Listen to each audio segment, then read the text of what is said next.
এটি 5টা জিনিস আল্লাহ ফরজ করছে, কেন করছে? এটি যদি আমি পালন না করি, এক পাল্লার মধ্যে ভোট দিলে আমি বেঁচে যাবো না।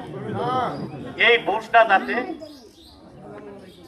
কোনোভাবেই আমাদের মহিলাদের মাঝখানে তারা বিদ্যমান করতে না পারে।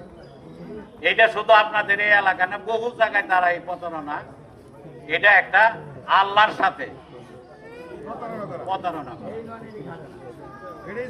এই প্রতারণা থেকে আপনাদের সচেতন হইতে হবে। আপনারা জানেন হেদায়েত দেওয়ার মালিক কে? আল্লাহ।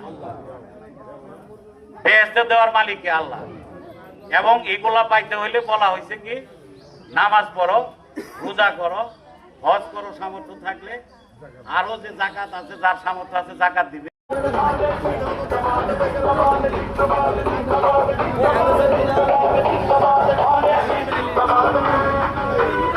যারা